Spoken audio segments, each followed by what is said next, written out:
2017년 여름훈련 집회 에스겔서 결정연구. 하나님의 영광이 하나님의 집으로 돌아옴. 24주 1일 아침의 누림. 사도행전 7장 2절.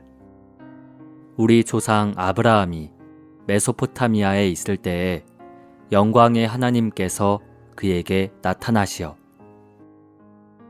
에베소서 1장 17절. 우리 주 예수 그리스도의 하나님, 영광의 아버지께서. 창세기 35장 7절. 야곱은 그곳에서 제단을 쌓고 그곳을 엘베델이라고 하였다. 그것은 그가 자기 형을 피해 달아날 때 하나님께서 그분 자신을 그곳에서 계시해 주셨기 때문이다. 영광의 하나님께서 아브라함을 부르셨을 때 아브라함은 그 영광에 의해 매혹되었고 사로잡혔습니다. 그 원칙은 오늘날 우리에게도 동일합니다. 우리 모두는 영광 안에 계신 주님께 사로잡혔습니다. 우리는 그분의 영광에 매혹되었습니다. 어느 날 영광의 하나님께서 복음 전파를 통해 우리에게 오셨을 때 우리는 매혹되었고 확신을 갖게 되어 그분을 귀하게 여기기 시작했습니다. 그러는 동안 영광의 하나님은 그분의 존재에 속한 어떤 요소를 우리 안으로 옮겨 부으셨고 우리는 자연스럽게 그분을 믿게 되었습니다. 영광의 하나님께 매혹된다는 것은 부름받은 이들이 깨닫거나 인식하지 못하는 사이에 하나님께서 그들 속에 그분 자신을 옮겨 부으시는 것을 뜻합니다. 이것은 현대의학에서 사용되는 방사선 치료에 비유할 수 있습니다. 환자는 엑스레이 기계 앞에 있지만 방사선이 자기를 관통하고 있다는 것을 의식하지 못합니다. 우리는 하나님이 최고로 강한 방사선이시라고 말해도 좋습니다.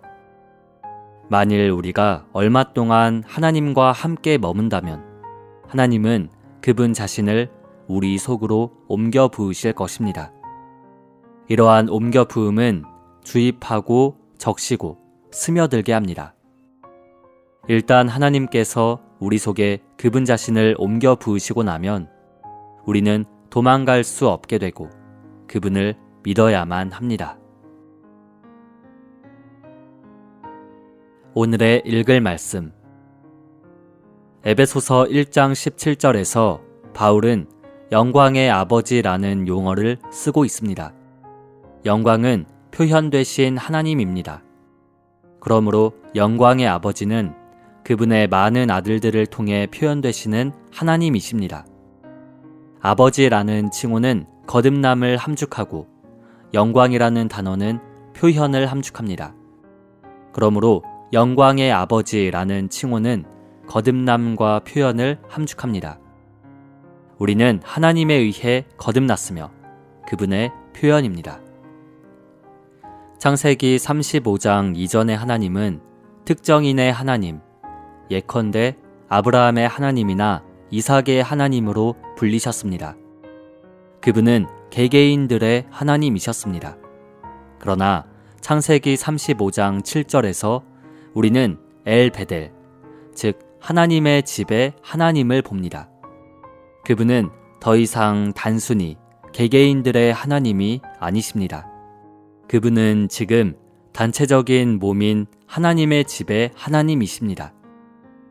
많은 그리스도인들이 하나님을 단지 그들 개인의 하나님으로만 체험합니다. 하나님을 하나님의 집의 하나님으로 체험하는 사람은 많지 않습니다. 여러분은 단체적인 몸의 하나님이신 그분을 얼마나 많이 체험했습니까? 우리 모두는 우리 개개인에게 하나님이 되실 뿐 아니라 하나님의 집에 하나님이 되시는 그분을 체험해야 합니다. 이 둘 사이에는 큰 차이가 있습니다. 창세기 35장에서 우리는 중요하고도 근본적인 전환을 봅니다. 그러나 이것의 가치를 인식하고 있는 하나님의 자녀들은 많지 않습니다. 그들은 그 안에 포함되어 있는 근본적인 전환을 인식하지 못한 채 이 장을 거듭거듭 읽습니다. 이 장 이전의 하나님은 개개인의 하나님이셨습니다. 그분은 아벨의 하나님, 에노스의 하나님, 에녹의 하나님, 노아의 하나님, 아브라함의 하나님, 이삭의 하나님이셨습니다. 그러나 여기에서 그분은 더 이상 단지 개개인의 하나님이 아니시고 엘베델, 즉 하나님의 집의 하나님이십니다. 히브리어에서 엘은 하나님을 의미합니다. 하나님을 나타내는 이 히브리어 단어는 엘베델이라는 칭호의 처음과 끝에서 2번 사용됩니다. 어떤 의미에서 하나님의 집의 하나님은 중첩됩니다. 우리는 이것을 많이 체험하지 못했음을 인정해야 합니다. 그러나 주님을 찬양합시다. 우리는 교회 생활 안으로 들어온 후 하나님께서 단체적인 한 몸인 우리에게 하나님이 되신 것에 대해 어떤 체험을 가졌습니다. 교회 생활에서 우리는 하나님을 개인적으로 뿐만 아니라 단체적으로 체험합니다. 우리 모두는 교회 생활 안에서 체험하는 하나님이 우리의 개인적인 생활에서 체험하는 하나님보다 훨씬 더 풍성하고 달콤하다는 것을 증언할 수 있습니다. 이러한 이유로 우리는 교회 생활에 더 많은 시간을 보내고 싶어 합니다. 우리가 개인적으로는 아브라함의 하나님이나 이삭의 하나님을 체험할 수 있지만 베델의 하나님이신 하나님은 체험할 수 없습니다. 우리는 오직 교회 생활 안에서만 하나님의 집의 하나님을 체험할 수 있습니다.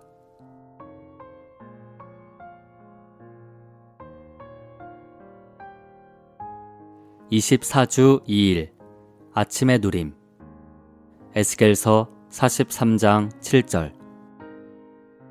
인자야, 이는 내 보좌의 처소, 내 발바닥을 두는 처소, 내가 이스라엘 족속 가운데에 영원히 있을 곳이라.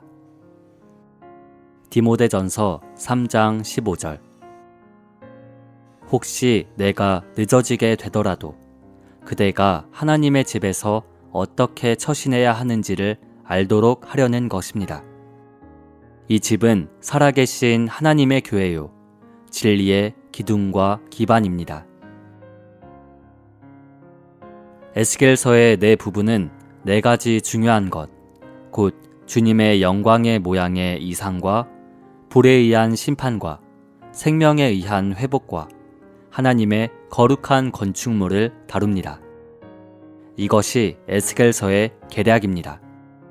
에스겔서는 영광스러운 이상으로 시작하며 거룩한 건축물로 끝맺습니다. 이것은 하나님의 목표가 건축물이라는 것을 가리킵니다. 에스겔서와 요한계시록은 서로 유사합니다. 에스겔서처럼 요한계시록도 4가지 것들, 즉 이상과 심판과 회복과 건축물을 다루며 그 배열된 순서가 에스겔서에서 발견되는 순서와 똑같습니다. 요한계시록 1장에는 주님에 대한 이상이 나오며 이어서 하나님의 심판과 하나님의 회복과 하나님의 건축물이 나옵니다. 궁극적으로 요한계시록은 에스겔서처럼 12문이 있는 하나님의 건축물로 완결됩니다. 이것을 통해 우리는 에스겔서와 요한계시록이 서로 유사할 뿐 아니라 서로 부합한다는 것을 알 수 있습니다. 전자는 구약의 하나님의 백성의 역사에 관한 것이고 후자는 신약의 교회에 관한 계시입니다. 오늘의 읽을 말씀. 그 당시에 에스겔은 주님의 영광을 보았으며 또한 자기 곁에 서 있는 한 사람을 보았습니다. 그는 주님의 영광과 사람이신 주님 둘 다를 보았습니다. 에스겔 곁에 서 있던 사람은 인자야, 이는 내 보좌의 처소, 내 발바닥을 두는 처소, 내가 이스라엘 족속 가운데에 영원히 있을 곳이라 라고 말씀하셨습니다. 내 보좌의 처소라는 말은 에스겔 곁에 서 있는 사람이 주님 자신이라는 것을 입증합니다. 주님의 갈망과 기쁨은 그분의 집에 있었습니다. 주님은 그분의 집으로 완전히 점유되어 계셨습니다. 성전으로 다시 돌아오셨을 때 주님은 매우 기쁘셨습니다. 그분의 집은 회복되었고 다시 한번 그분은 자신의 발바닥을 두실 처소를 가지셨습니다. 그러므로 그분은 인자야, 이는 내 보좌의 처소, 내 발바닥을 두는 처소라고 말씀하셨습니다. 여기에서 우리는 주님께서 그분의 집, 곧 교회를 갈망하시는 것을 봅니다. 주님은 교회 생활의 회복을 관심하십니다. 주님은 교회로 돌아오기를 갈망하시며 기다리십니다. 이것이 우리가 집회에서 그처럼 기뻐하는 이유입니다. 우리가 기뻐하고 행복해하는 것은 우리 안에 계신 주님께서 기뻐하시고 행복해하시기 때문입니다. 주님은 그분의 보좌의 처소, 그분의 발바닥을 두실 처소를 교회 안에서 가지시기 때문에 기뻐하십니다. 여러 세기 동안 주님은 이 땅에서 그분의 발바닥을 두실 처소를 갖지 못하셨습니다. 그토록 오랫동안 이 땅을 떠나 계시다가 이제 그분의 보좌의 처소와 발바닥을 두실 처소로서 각 지방에서 교회들을 갖게 되셨으니 얼마나 기쁘시겠습니까? 전능하신 하나님이신 주님께서 에스겔서 43장 7절에 기록된 대로 내 보좌의 처소, 내 발바닥을 두는 처소라고 말씀하신 것은 정말로 놀랍습니다. 만약 내가 에스겔이었다면 이렇게 질문했을 것입니다. 당신은 전능하신 하나님이시면서 왜 이렇게 작은 처소를 주의하십니까? 당신은 왜 이렇게 작은 처소 때문에 기뻐하십니까?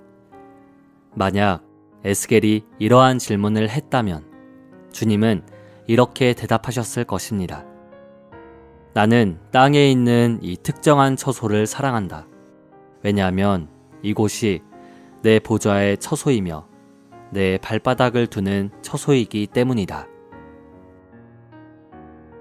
그분의 발바닥을 두는 처소가 그분의 보좌의 처소입니다. 보좌는 하나님의 통치와 행정과 왕국을 위해 있습니다.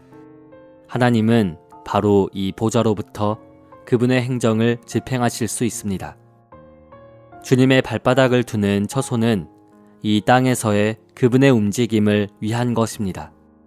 그분의 보좌가 있고 그분의 발바닥을 두는 장소인 성전을 떠나서 주님은 이 땅에 그분의 행정과 움직임을 위한 기반을 갖지 못하십니다.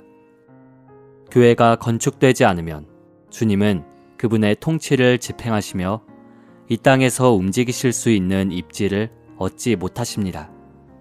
더 나아가 교회는 주님께서 그분의 안식과 만족을 위해 거하실 수 있는 장소입니다.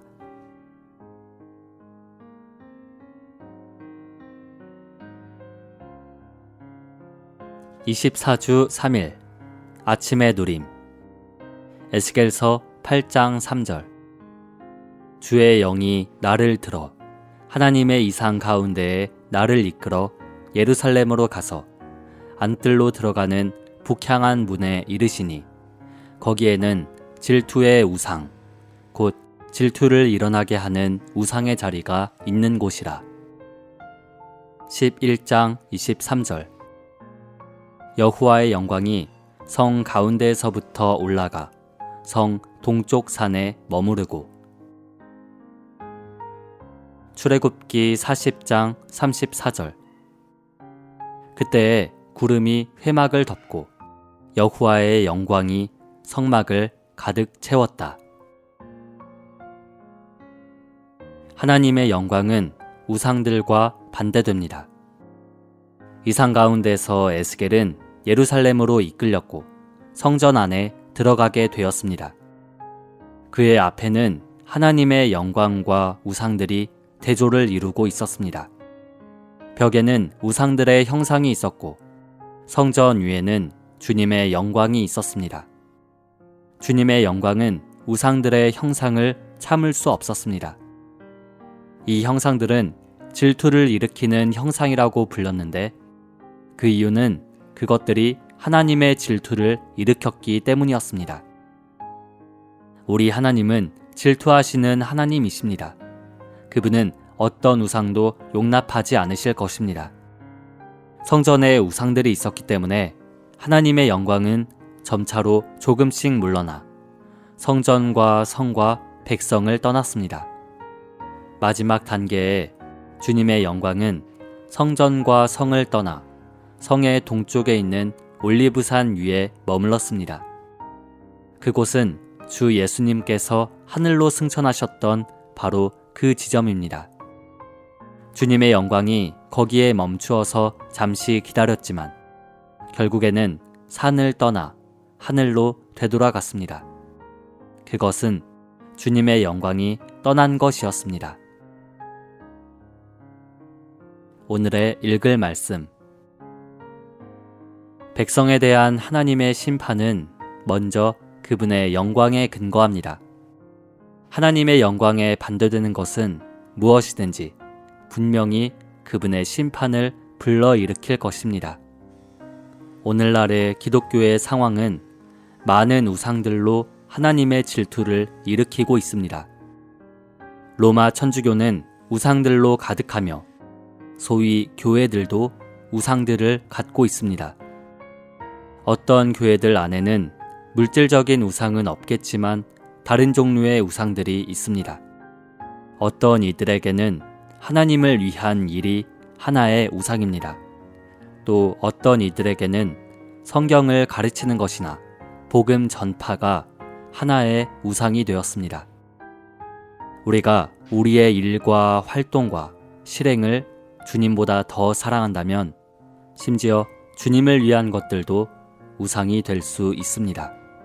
이 원칙에 근거하여 우리는 기독교의 상황이 우상들로 가득하다는 것을 깨달을 수 있습니다. 내가 오늘날 기독교의 상황이 하나님을 분노하시게 하며 하나님의 심판 아래 있다고 말하는 이유는 이것입니다. 하나님의 성막이 완성되고 세워지고 난 직후에 두 가지 일이 일어났습니다. 첫 번째로 일어난 일은 하나님의 영광이 성막을 채운 것입니다.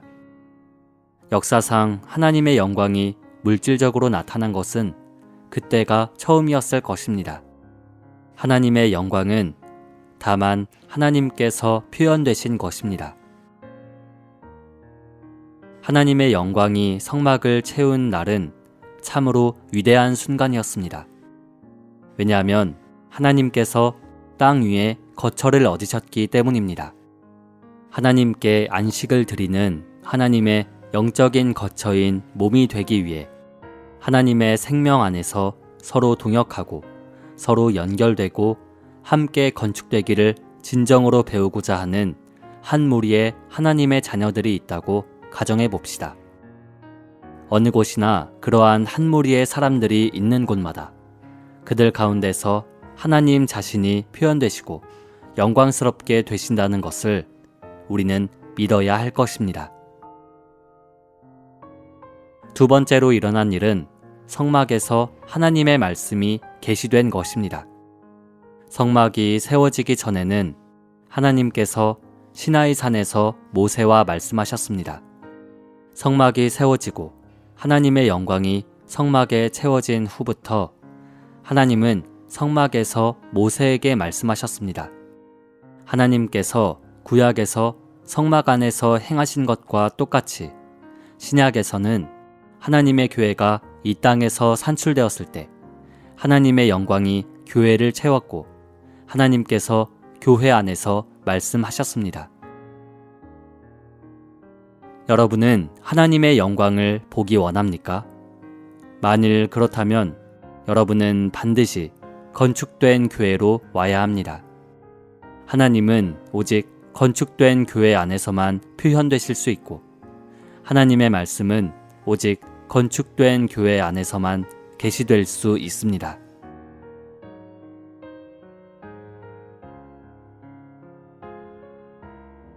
(24주 4일) 아침의 누림. 에스겔서 43장 2절.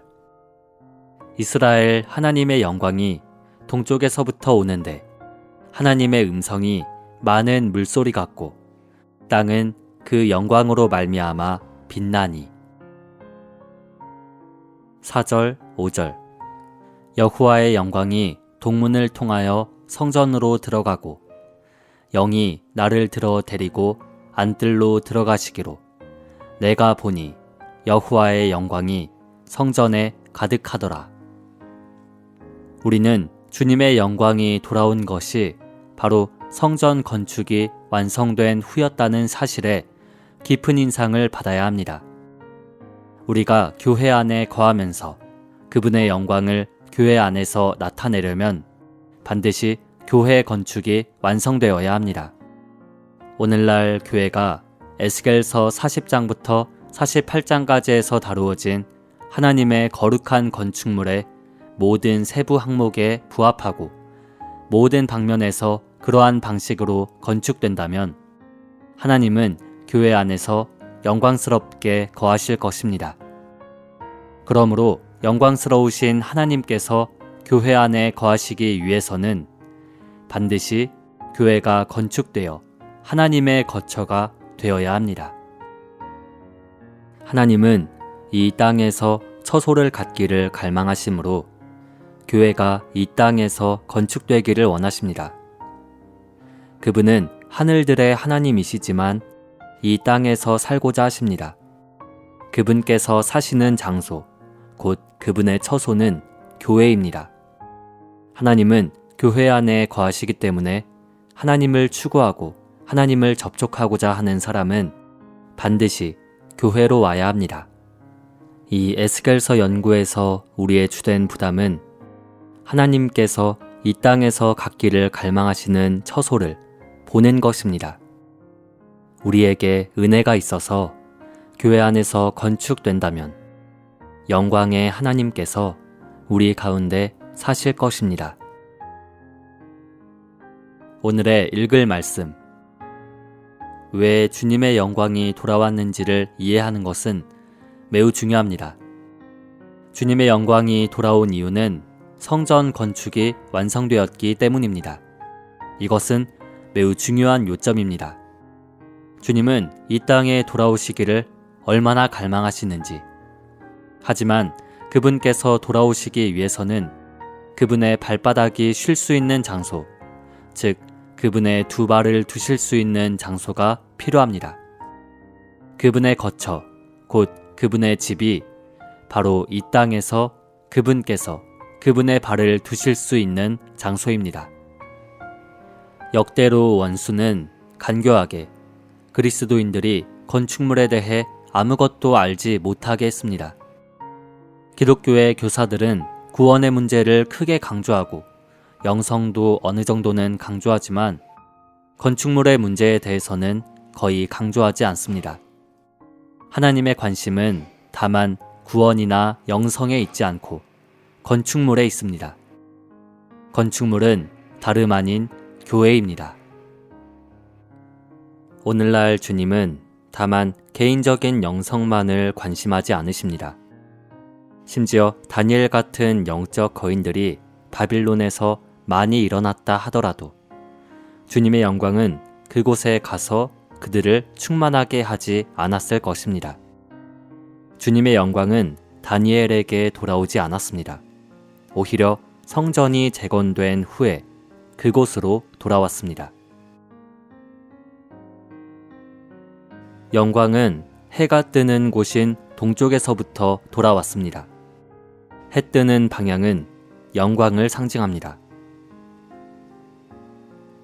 성전에는 세 개의 문, 곧 동쪽 문과 남쪽 문과 북쪽 문이 있습니다.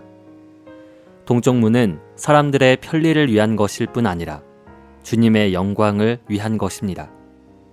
교회 생활에서 우리에게는 여러 개의 문이 필요합니다. 그러나 가장 중요한 문은 동쪽 문, 곧 주님의 영광을 향해 열린 문입니다. 교회 생활에서 우리가 하는 결정은 최우선적으로 주님의 영광을 따라 이루어져야 합니다. 심지어 집회의 날짜와 시간에 관한 결정에서도 다만 사람의 편리만 주의하지 말고 주님의 영광을 주의해야 합니다. 결국 하나님의 집과 내전은 주님의 영광으로 가득 찼습니다. 여기에서 우리는 주님께서 땅으로 돌아오셨음을 봅니다. 주님은 이 땅에서 그분의 입지를 이루셨기 때문에 하늘로 돌아가셨습니다. 이 땅에서 그분의 입지는 그분의 집의 건축입니다. 주님께서 다시 이 땅에 오시려면 이 땅에서 그분의 입지가 될 건축된 교회가 필요합니다. 주님은 단지 이 땅으로 돌아오시는 것이 아닙니다. 주님은 교회에게 돌아오실 것입니다.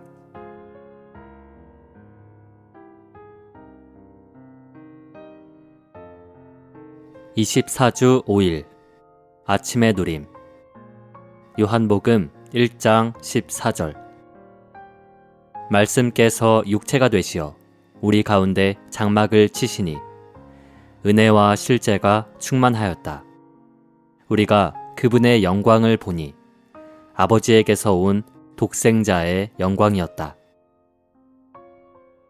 2장 19절. 예수님께서 대답하셨다. 여러분이 이 성전을 허십시오. 그러면 내가 3일 만에 다시 세울 것입니다. 요한은 설명되신 하나님, 곧 육체가 되신 말씀을 보았습니다. 그분은 육체가 되심으로 사람들 가운데 장막, 곧 성막을 치셔서 하나님을 표현하실 수 있었습니다. 이스라엘 자손들이 이집트를 떠나서 성막을 세우자마자 하나님의 영광이 성막을 가득 채웠습니다. 하나님은 성막 안에 거하셨고 그분의 영광은 성막을 통해 표현되었습니다. 성막이 하나님의 영광으로 충만했을 때 이 성막은 하나님의 표현으로 충만했습니다. 요한은 그의 복음서를 썼을 때 설명되신 말씀과 육체가 되신 말씀이 또한 성막이었다는 것을 사람들에게 말해주기 위해 성막의 그림을 사용하였습니다. 그러한 성막이신 하나님은 표현되셨고 사람은 그러한 하나님을 은혜와 실제로서 받아들일 수 있었습니다. 그분은 영광 안에서 표현되셨기 때문에 사람들이 그분을 영접할 수 있었습니다. 이 영광은 외적으로 보이는 것이 아니지만 우리의 내적인 믿음의 눈으로 볼 수 있습니다. 오늘의 읽을 말씀. 요한복음에 따르면 영광은 한 인격입니다. 즉, 영광은 육체 안에서 표현되신 하나님입니다. 비록 예수님께서 평범한 사람처럼 보이셨지만 사람들은 하나님께서 그들 가운데 계신다는 것을 깨닫지 않을 수 없었습니다. 구약에 있는 성막은 돌고래 가죽으로 덮여 겉모습이 거칠고 아름답지 못했습니다. 주님은 이러한 성막과 같으셨습니다. 그러나 주님은 내적으로 여호와의 광채, 하나님의 영광으로 충만하셨습니다. 그분은 어떤 매력적인 모습이나 존엄함이 없으셨고 그분의 얼굴은 볼품 없었습니다. 그러나 그분을 접촉한 사람들은 그분 안에 영광이신 하나님의 표현이 있다는 것을 깨닫지 않을 수 없었습니다. 주 예수님께서 산 위에서 변형되셨을 때 제자들은 그들의 내적인 영적인 눈으로뿐 아니라 그들의 물질적인 두 눈으로 그분의 영광을 보았습니다. 그러나 요한이 그분의 영광을 주목하였다고 말할 때 그의 강조점은 주님께서 3년 이상 비천한 사람으로 사람들 가운데서 장막을 치실 때 제자들이 본 영광에 있었습니다. 말씀이신 주님의 육체 되심은 아버지의 독생자께서 육체가 되신 것에 대해 말해줍니다. 그러나 주님의 육체 되심은 또한 확대되어 여러분과 나와 그리고 그분을 믿은 모든 사람들을 포함합니다. 그분을 믿은 모든 사람은 육체 되심의 실제를 가지며 이 성막의 일부가 되었습니다. 육체 되심의 의미는 하나님과 사람의 연합이며 하나님께서 사람 안에서 살아 나타나시는 것입니다. 이러한 연합의 결과로 우리는 그분의 거처, 곧 성막이 되며 이 성막 안에서 하나님은 안식하시며 거처를 정하십니다. 육체 되심과 장막을 치심의 원칙 안에 사는 한 무리의 사람들이 있을 때마다 또한 그러한 사람들이 있는 곳마다 영광이 있을 것입니다. 그러한 사람들은 매우 평범해 보일지 모르지만 그들 가운데와 그들 안에는 영광의 나타남이 있을 것입니다. 태초에 말씀이셨던 분은 육체가 되셨고 더 나아가 그분은 생명으로서 우리 안에 들어오셔서 우리와 연합되셨습니다. 우리가 이러한 연합과 그분의 장막을 치심을 체험할 때 하나님은 우리를 통해 나타나실 것입니다.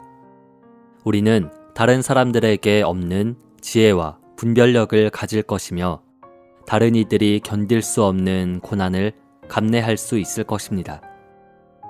우리 안에는 단순한 인간적인 선함이나 미덕을 초월하는 어떠한 상황이 있을 것입니다. 왜냐하면 하나님께서 우리를 통해 표현되고 계시기 때문입니다. 이것이 영광입니다. 우리는 구원받기 전에 교만으로 가득했고 다른 이들을 비난했습니다. 더욱이 우리는 다른 사람들과 좋은 관계를 갖지 못했습니다. 어느 날 우리는 복음을 받아들였고 거듭났습니다. 그때 누구도 우리의 교만에 대해 우리에게 말할 필요가 없었고 우리에게 다른 사람들과 화목하게 지내라고 충고할 필요가 없었습니다. 이러한 일들이 우리 안에서 일어난 것은 우리가 내적으로 주님을 만났기 때문입니다. 어떤 남편은 자기의 아내에게 일어난 이러한 일들을 보고 나서 저의 아내가 바뀌었습니다 라고 말할 것입니다. 우리가 주님을 더 많이 접촉할수록 우리는 더 많이 변할 것이고 사람들은 우리 안에 있는 하나님의 영광에 대해 더 많이 말할 것입니다.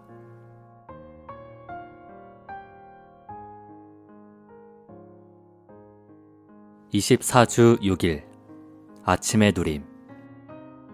에베소서 3장 16절 17절.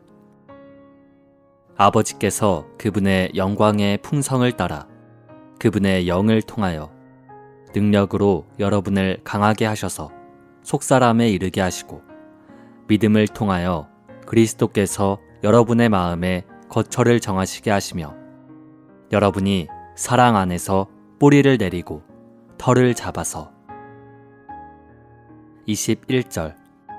교회 안에서와 그리스도 예수님 안에서 영광이 대대로 영원 무궁히 있으시기를 바랍니다. 아멘.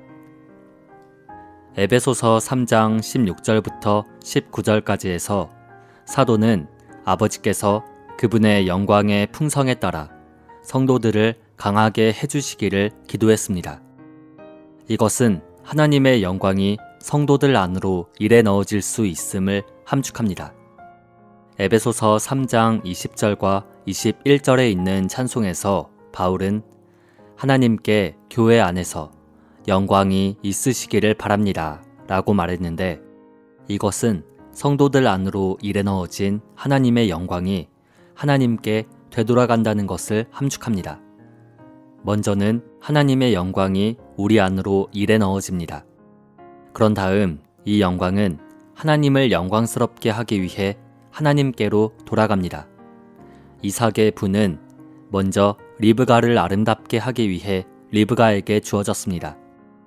그런 다음 모든 분은 이삭을 영광스럽게 하기 위해 리브가와 함께 이삭에게 돌아갔습니다. 사도는 하나님께서 그분의 영광을 따라 성도들을 강하게 해주시기를 기도했습니다. 그러나 결국 하나님의 영광은 성도들 안에 일에 넣어진 후에 강화된 성도들과 함께 하나님께 돌아갑니다. 이것이 하나님께서 교회 안에서 영광스럽게 되시는 길입니다. 오늘의 읽을 말씀. 우리는 하나님의 영광의 풍성에 따라 강건하게 되어 속사람에 이르고 있습니다. 이 영광은 하나님과 함께 우리에게 오며 우리 안으로 일에 넣어진 후에 우리와 함께 하나님께 되돌아갑니다. 이러한 양방향의 통행을 통하여 우주 안의 첫 열매인 교회는 하나님께 영광을 돌리는데 앞장섭니다. 하나님의 영광은 교회 안으로 일에 넣어지고 하나님은 교회 안에서 표현되십니다. 따라서 교회 안에서 하나님께 영광이 있게 됩니다. 즉, 하나님께서 교회 안에서 영광스럽게 되십니다. 완결되신 하나님과 거듭난 믿는 이들의 합병의 첫 번째 방면은 아버지의 집입니다. 아버지의 집과 아들의 포도나무와 그 영의 아이는 그리스도께서 영광스럽게 되신 결과인 우주적인 합병체의 서로 다른 세 방면입니다. 아버지의 집은 아버지와 아들과 구속된 선민 안에 거하시는 그 영께서 구속된 선민을 지속적으로 방문하심으로써 건축되어 완결되신 삼일 하나님과 구속된 선민의 상호 거처가 됩니다. 요한복음 14장 23절에서 주 예수님은 누구든지 나를 사랑하면 나의 말을 지킬 것입니다. 그러면 나의 아버지께서 그를 사랑하실 것이고 우리가 그에게 가서 그와 함께 서로 거처를 정할 것입니다. 라고 말씀하셨습니다. 14장 2절은 아버지의 집에 거처가 많다고 말하고 23절에서 우리는 이 많은 거처가 아버지와 아들께서 그분을 사랑하는 이들을 방문하심으로써 건축되는 것을 봅니다. 그 영은 23절에서 분명하게 언급되지 않고 암시되어 계십니다. 왜냐하면 그 영은 주 예수님을 사랑하는 모든 이들의 거듭난 영 안에 거하시기 때문입니다. 체험을 통해 우리는 아버지와 아들께서 우리를 지속적으로 방문하신다는 것을 알 수 있습니다. 우리의 일상생활에서 아버지와 아들은 자주 우리를 방문하러 오십니다. 우리는 집에 있을 수도 있고 직장에 있을 수도 있고 학교에 있을 수도 있지만 우리가 어디에 있든지 아버지와 아들은 우리 안에서 건축하시는 일을 하기 위해 우리를 방문하러 오시며 삼일 하나님과 우리의 상호 거처가 될 집을 만드십니다. 이것이 삼일 하나님의 지속적인 방문을 통해 아버지의 집이 건축되는 것입니다. 이러한 건축에서 그리스도는 아버지에 의해 그분의 영광의 풍성을 따라 그분의 영을 통하여 능력으로 속사람이 강하게 된 믿는 이들의 마음 안에 그분의 거처를 만들고 계시며 믿는 이들을 완결되신 삼일 하나님의 충만에 이르게 하십니다.